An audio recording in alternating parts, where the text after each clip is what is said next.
नमस्कार, heart talk India में आपका बहुत बहुत स्वागत है। मैं हूं दिवाकर विक्रम सिंह। एक बहुत महत्वपूर्ण विषय है कि पाकिस्तान जो आईएमएफ के रहमो करम पर जी रहा है, अपनी माली हालत को सुधारने की कोशिश नहीं कर रहा है, अपने नागरिकों को दो दिन की रोटी के इंतज़ाम के लिए मशक्क़त कर रहा है, कटोरा लेकर के भीख मांग रहा है। लेकिन जब भी उसे मौका मिलता है, वो भारत के खिलाफ, हालांकि भारत से संबंध ठीक भी करना चाहता है, लेकिन विष वमन करने से वो बाज नहीं आता। एक बार फिर यूएन में चीन के इशारे पर और चीन के साथ मिलकर इस्लामोफोबिया का एक प्रोपेगेंडा पाकिस्तान ने किया है और ये कहा है कि इस्लामोफोबिया से कई देश ग्रस्त हैं और सीधा इशारा भारत पर है। और साथ ही साथ सीए और राम मंदिर का जिक्र कर एक तरह से भारत के मामलों में दखल दिया। रुचिरा काम्बोज जो भारत के प्रतिनिधि यूएन में हैं, उन्होंने पाकिस्तान के इस प्रस्ताव का कोई विरोध नहीं किया। भारत ने हालांकि दूरी बनाई, 44 देशों ने दूरी बनाई, उसमें भारत भी था। और पाकिस्तान का जो प्रस्ताव था उसे एक्सेप्ट किया गया कि भाई इस्लामोफोबिया के तहत व्यवहार नहीं होना चाहिए। इस्लामोफोबिया का मतलब ही समझिए कि इस्लाम के नाम पर एक डर पैदा करना। ये पाकिस्तान का आरोप है कि भारत में ऐसी स्थिति बनाई जा रही है और इसी के तहत उसने सीए जो अभी नोटिफिकेशन हुआ है, जो कानून बना है भारत में, जिसमें पाकिस्तान, अफगानिस्तान और बांग्लादेश में सताए हुए हिंदू, बौद्ध, जैन, सिख और ईसाई, केवल हिंदू ही नहीं है, लेकिन पाकिस्तान ने इस्लामोफोबिया के तहत सीए का विरोध किया और राम मंदिर का जो कुछ भी अभी प्राण प्रतिष्ठा समारोह था उसका विरोध किया। इस पर पाकिस्तान को बहुत अच्छी तरीके से जवाब दे दिया गया, क्योंकि पाकिस्तान को ही जवाब नहीं दिया गया, जवाब तो अमेरिका को भी दे दिया गया। हमारे विदेश मंत्रालय की तरफ से जब अमेरिका ने सीए पर सवाल उठाया तो अमेरिका से कहा गया कि आप अपने मुद्दों को देखिए, अपने देश की स्थिति, अपने अंदर में हो रहे इस तरह के व्यवहार और विचार पर आप ज़्यादा ध्यान करिए, भारत के मामलों में दखल देने की ज़रूरत नहीं है। तो जब भारत ने अमेरिका को आईना दिखा दिया तो पाकिस्तान को आईना दिखाने की भी ज़रूरत नहीं है।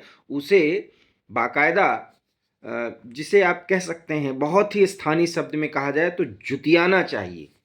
तो उसको अच्छे से जुतिया दिया गया है, मतलब जूता खाने का व्यवहार किया गया है।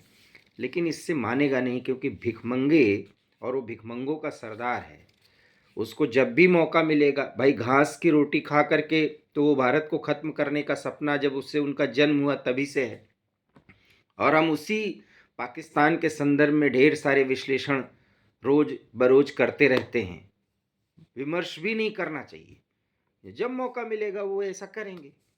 बहरहाल एक मुद्दा है कि इस्लामोफोबिया, सीएए और इस तरीके से राम मंदिर का मुद्दा उसने उठाया। अगर उसमें इतनी ताकत है तो अपने देश में भारत ने जिस तरह से सीए कानून लाया, एक सीए कानून बना दे और उसमें ये व्यवस्था कर दे। और विशेषकर भारत, क्योंकि उसकी दुश्मनी ही तो भारत से है, कि भारत में सताए हुए अल्पसंख्यक, अब वो देखिए जिसमें मुस्लिम्स हैं, वो अगर भारत में सताए जा रहे हैं, वहाँ पे हिंदूवादी सरकार है, तो आवेदन कर सकते हैं, पाकिस्तान की नागरिकता ले सकते हैं। आप यकीन मानिए, भारत में इस समय, हालांकि ओवैसी साहब तो 17 करोड़ कहते हैं, लेकिन 25 करोड़ के लगभग मुसलमान हैं। ज़्यादा से ज़्यादा कट्टरपंथी जिसके इंतहा हो, हद हो गई हो, ज़्यादा से ज़्यादा 1000-2000 लोग आवेदन कर सकते हैं। वो इसे वो भी नहीं करेंगे, क्योंकि भूखे नंगे देश में जाएगा कौन? कौन भाई बंदगी निभाएगा इस इस्लाम के नाम पर, जहां 2 जून की रोटी ही न मिल रही हो। अभी रमजान चल रहा है, वहां पर फलों और सब्जियों के दाम, यहाँ टमाटर और प्याज के दाम के कारण लोग रो रो करके उनका हाल बेहाल है। वो पाकिस्तान की नागरिकता का के लिए आवेदन करेंगे। और अगर ये सीए टाइप का कोई कानून पाकिस्तान की सरकार, शहबाज सरकार ले आ देती, तो फिर वो देखती कि जिस इस्लाम के नाम पर वो इतना ढिढोरा पीट रही है, हालांकि उसका बूता ही नहीं है, कोई गल्फ का देश इस तरह का करता है, यहाँ की तक कि भारत विरोधी रवैया अख्तियार करने वाला तुर्की करता तो समझ में आता, पाकिस्तान कर रहा है। आप समझिए ये कितनी हास्यास्पद स्थिति है।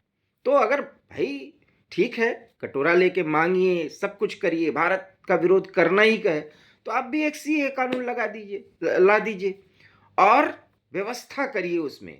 यहाँ तो भारत ने 3 देशों के लिए किया है ना, कि वहां पर जो धर्म के आधार पर सताए गए, और बार बार उसमें हिंदू ही शब्द लाया जाता है, जबकि उसमें हिंदू, जैन, बौद्ध, ईसाई, सिख सभी हैं।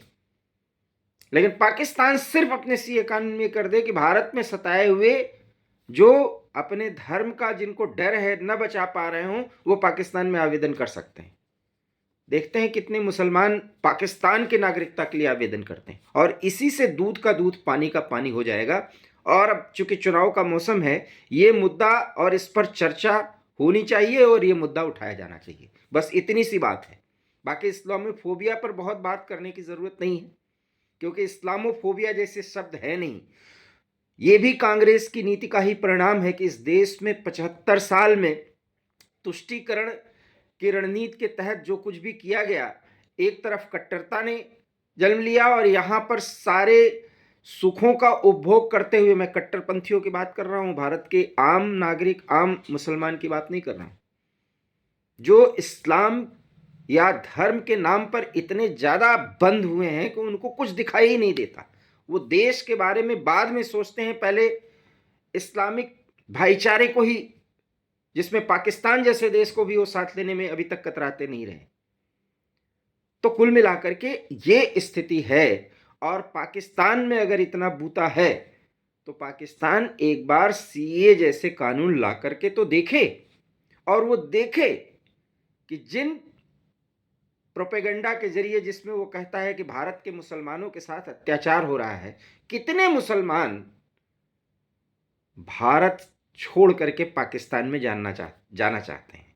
ये एक बार पाकिस्तान आजमा के देख ले, और फिर दूध का दूध पानी का पानी हो जाएगा। और फिर यहां जो पल रहे कट्टरपंथी हैं, मैं फिर कह रहा हूं, आम मुसलमानों की बात नहीं कर रहा हूं, यहां जो कट्टरपंथी हैं वो भी आईना देख लेंगे, और शायद उनके जरिए कई लोगों का जो चेहरा है वो स्पष्ट तौर पर सामने आ जाएगा कि वास्तव में किस मुगालते में वो जी रहे हैं।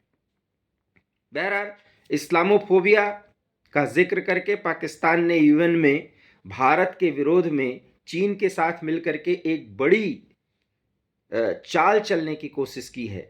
लेकिन भारत अब इतना मजबूत हो चुका है कि पाकिस्तान के इस प्रोपेगेंडा से न तो वो जूझने वाला है, जूझेगा भी नहीं, क्योंकि वो उसको, भारत को इतना समय अपना इन बातों में लगाना ही नहीं है। भारत ने अपने विकास की एक राह बनाई है, और उसने एक डेडलाइन तय कर ली है, 2047 तक भारत को विकसित बनना है। तमाम मुश्किलें हैं, ऐसा नहीं, कोई दावा नहीं कर सकता कि अभी मुश्किलें नहीं हैं। और उन मुश्किलों से जूझने का भारत के नागरिकों ने, जिसमें 130 करोड़ से अधिक आबादी है, उन सब ने एक जज्बे के साथ आगे बढ़ने का निश्चय कर लिया है। इसलिए पाकिस्तान के इस तरह के प्रोपेगेंडा में हमें पड़ना भी नहीं चाहिए। और पाकिस्तान कोई प्रोपेगेंडा करे जिसको अपने यहाँ खाने का इंतजाम करने के लिए आईएमएफ से लोन लेना पड़ रहा है, पाकिस्तान के जो सही लोग हैं, जो समझदार नागरिक हैं, जो वहाँ के पत्रकार हैं, जो वहाँ के सोशल मीडिया में चर्चा है, 24 घंटे में जो वहाँ चर्चाएं होती हैं, उसे सुनिए, देखिए, जानिए। लोग परेशान हैं, लेकिन वहाँ का एस्टैब्लिशमेंट जो भारत विरोध पर खड़ा हुआ है और अंतिम दम तक वो भारत विरोध करना चाहता है, वो इसी तरीके का प्रोपेगेंडा करता रहेगा और कर रहा है। बहरहाल, एक बड़ी चुनौती है। अगर बूता है तो पाकिस्तान का एस्टैब्लिशमेंट अपने देश में एक बार सीए की तरह कानून लाए, और उसमें यह प्रावधान रखे कि भारत में अगर धर्म सताए हुए, धर्म के आधार पर मुसलमान पाकिस्तान आना चाहते हैं तो नागरिकता ले सकते हैं। फिर पाकिस्तान देख लेगा कि हकीकत क्या है, और भारत में मुसलमान कितना सुरक्षित और कितना गौरवान्वित महसूस कर रहा है। हार्ट टॉक इंडिया में फिलहाल इतना ही। देश और दुनिया की तमाम बड़ी खबरों के लिए आप हमारे साथ समय समय पर जुड़ते रहिए। हमारे वीडियो को लाइक करिए, प्लीज़ अगर आपको अच्छा लगे तो इसे शेयर करिए और हमारे चैनल हॉट टॉक इंडिया को सब्सक्राइब करिए। बहुत बहुत धन्यवाद। नमस्कार।